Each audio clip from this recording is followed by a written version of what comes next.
हर हर महादेव। राम राम सभी को।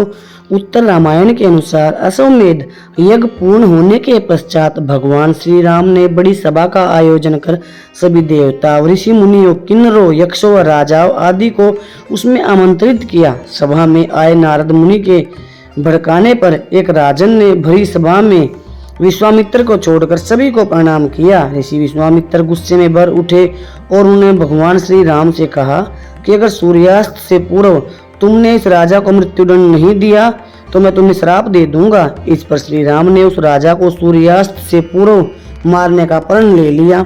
श्री राम के प्रण की खबर पाते ही राजा भागा भागा हनुमान जी की माता अंजनी की शरण में गया तथा बिना पूरी बात बताए उनसे प्राण रक्षा का वचन मांग लिया।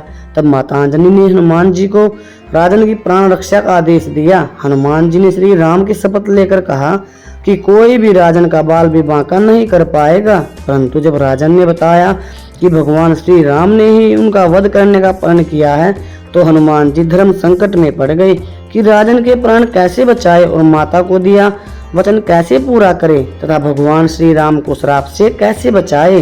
धर्म संकट में फंसे हनुमान जी को एक योजना सूझी।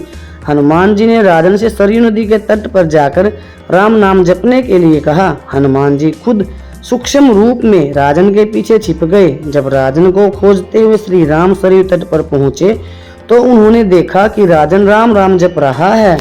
प्रभु श्री राम ने सोचा ये तो भक्त है, मैं भक्त के प्राण कैसे लूं।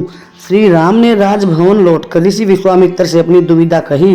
विश्वामित्र अपनी बात पर अडिग रहे और जिस पर श्री राम को फिर से राजन के प्राण लेने हेतु सरयू तट पर लौटना पड़ा।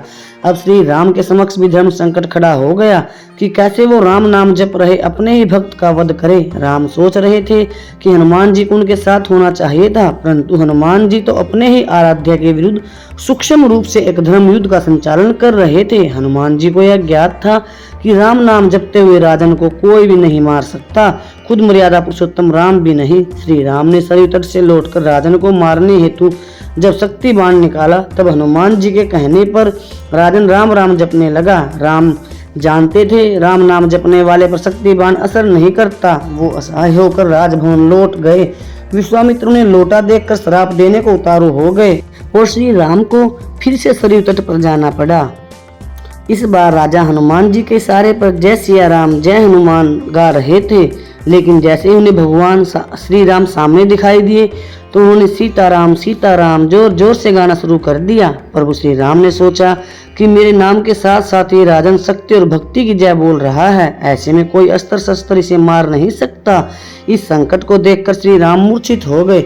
तब ऋषि वशिष्ठ ने ऋषि विश्वामित्र को सलाह दी कि राम को इस तरह संकट में न डाले। उन्होंने कहा कि श्री राम चाहकर भी राम नाम जपने वाले को मार नहीं सकते, क्योंकि जो बल राम के नाम में है वो खुद श्री राम में नहीं है। संकट बढ़ता देखकर ऋषि विश्वामित्र ने राम जी को संभाला और अपने वचन से मुक्त कर दिया।